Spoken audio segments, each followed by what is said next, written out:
es abogado penalista en un momento donde lamentablemente los argentinos tenemos no solo el virus COVID-19, sino tenemos el peor de los virus, que es la inseguridad.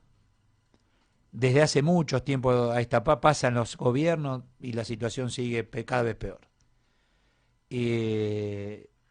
Los funcionarios se van relajando, algunos aceitan el camino de los delincuentes para que vuelvan a las calles.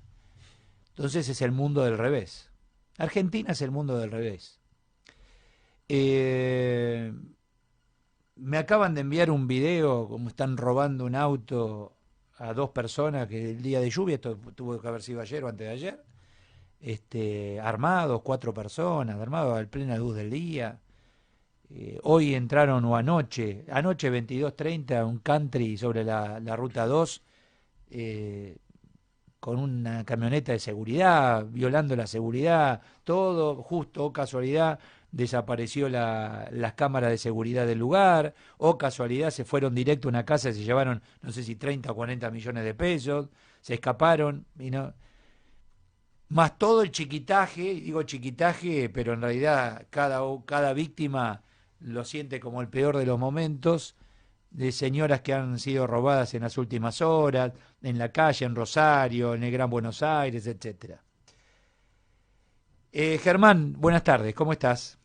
Hola Eduardo, buenas tardes. Qué momento, o sea, tras que ya tenemos el drama sanitario, que nos tienen a todos guardados y vamos saliendo de acuerdo, tras que tenemos la cuarentena económica con empresas ya prácticamente quebradas, y el tema inseguridad también está sobre nuestra espalda. Fíjate vos, Eduardo, que de unos días a esta parte, incluso la cuestión sanitaria, te diría que hasta pasó a un segundo plano con O esto. tercer plano, te diría, porque Doctor, inseguridad uno, economía dos, y el tema sanitario, COVID-19, todo bárbaro, pero muchachos, la sábana es muy corta, se tapan la cara, la nariz y la boca, y me estás destapando el resto del cuerpo. absolutamente, absolutamente. Y es más, esta cuestión se presenta en la agenda judicial no por una cuestión casual, Eduardo, tiene que ver con compromisos internacionales asumidos por el Estado argentino. Hay Mm. que recordar que en el año 94 se incorporaron a la Constitución Nacional tratados internacionales en materia de derechos humanos, con lo cual hoy existen recomendaciones de la Corte Interamericana de Derechos Humanos en relación a este asunto. Es Mm. por ello que se bajaron directivas que lo que tiene que ver con el tratamiento de las unidades penitenciarias. A Ujú. partir de allí es que surge esta problemática. ¿De dónde se presenta la cuestión medular?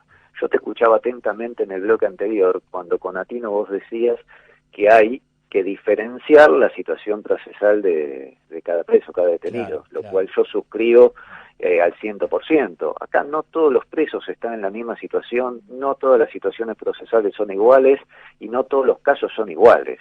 Mm. Nosotros tenemos una población carcelaria que en muchos casos son delitos menores, en otros casos hay internos mal detenidos, que eso existe también, y en Ujú. otros casos hay prisiones preventivas sobre delitos que luego en el juicio oral se puede corroborar que resultan absueltos o inocentes.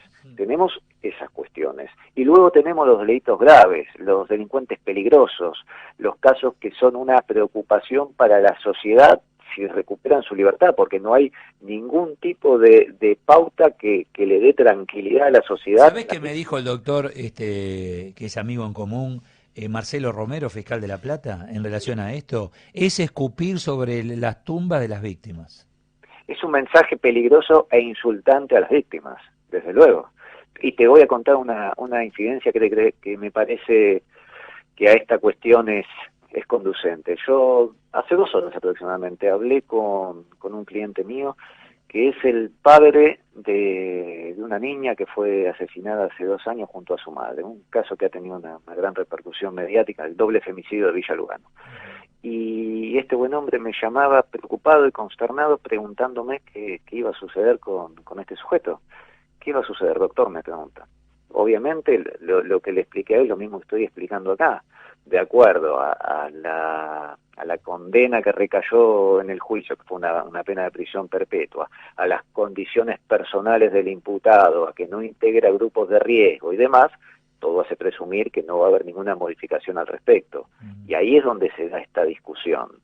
Lo que sostuvo la Cámara de Casación Penal en el orden federal es un panorama atinado y taxativo que tiene que ver con delitos leves, que tiene que ver con personas que integren efectivamente grupos de riesgo, con condenas próximas a ser cumplidas y no más que eso, donde se presenta una situación más diferente, podríamos decir, tiene que ver con la provincia de Buenos Aires por estos días, donde, por ejemplo, uno escucha al intendente de la localidad de San Miguel y está dando una versión diferente a la que yo acabo de describir.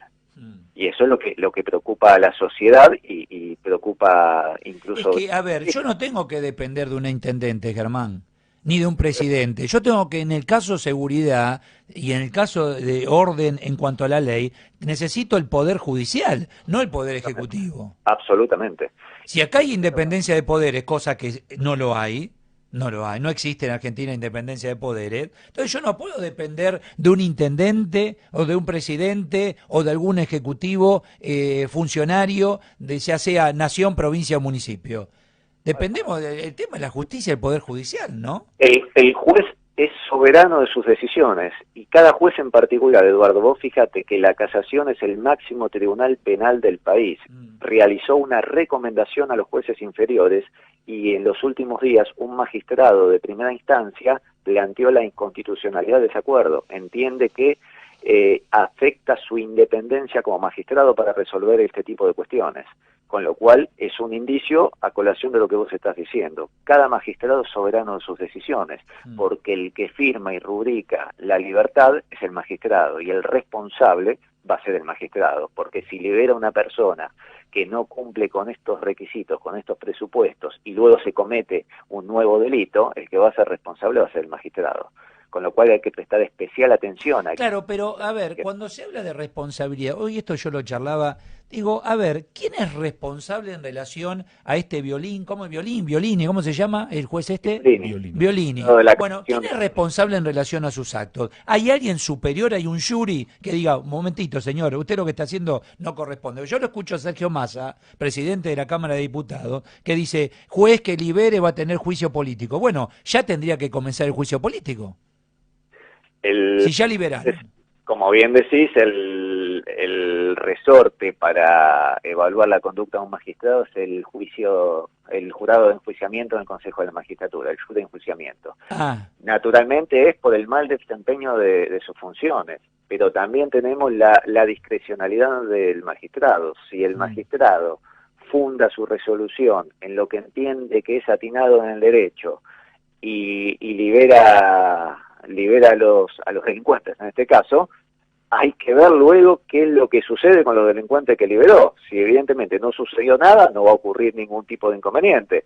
Pero ahora, también, cuando lo denuncien, tienen que probar el mal desempeño de sus funciones. Lo que yo comenté antes, si en la acordada los presupuestos taxativos que se establecen, un magistrado libera de acuerdo a la recomendación de su órgano superior, está en un fallo ajustado a derecho, por más que individualmente, como sucedió con otro juez, no comparta la decisión y rechace los pedidos de... Pero hasta el propio Contegrán, en la provincia de Buenos Aires, no está de acuerdo con todo esto, Germán.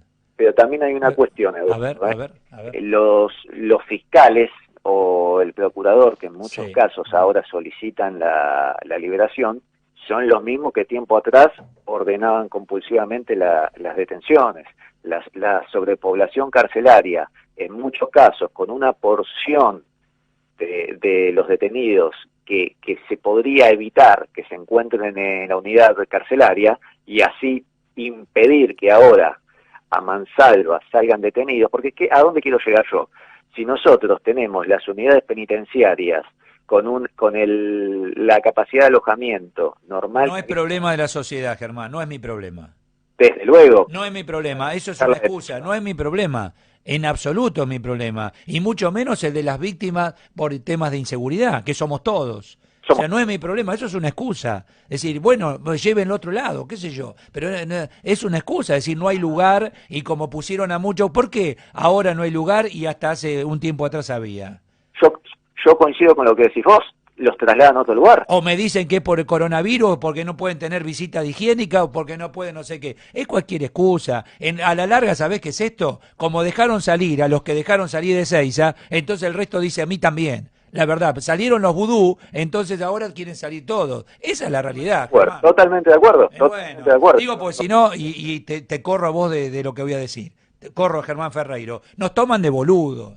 Nos toman de boludo a los ciudadanos argentinos, la verdad que sí, y en algunos casos hasta somos boludos porque no podemos permitir que estas cosas pasen, y ya están, y lo hemos hablado con vos, nuevamente tenés secuestros virtuales, nuevamente tenés robos de la calle, nuevamente tenés tipos por la calle, y ahora con un agravante, tienen tapada la cara porque por el coronavirus, y los chorros andan entre nosotros como de nada, entonces, y hay una inacción policial, porque la verdad yo no quiero un policía para que me pida a mí el documento y el papelito a ver si puedo pasar, si estoy autorizado para ir a laburar. Para eso poner a la gente de tránsito. A mí poneme a los policías, a la fuerza de seguridad, a que me cuiden de los chorros, no que me cuiden de a ver si tengo el papelito que todos los días es la misma pelotudez. Que pongo una calcomanía, Eduardo va al canal y viene a la radio y se terminó la historia.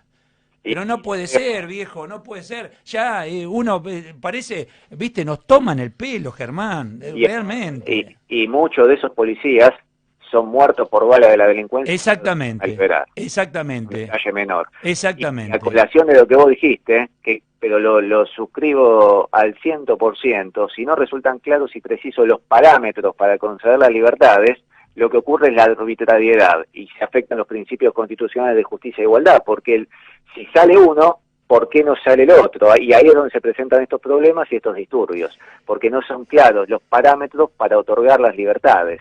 Quién sí, quién no. Algunos, si no, los derechos humanos, algunos son más humanos que otros. ¿Viste el dicho de los abuelos, río revuelto, ganancia de pescadores? Bueno, acá está. Acá está. Dame el teléfono porque ustedes están en permanente guardia jurídica. ¿Qué número directo, Germán? A ver. Claro que sí. 15-5757-1249. Correo electrónico info@germanferreiro.com.ar. Gracias, Germán. Un abrazo grande. A vos, Eduardo. Un abrazo.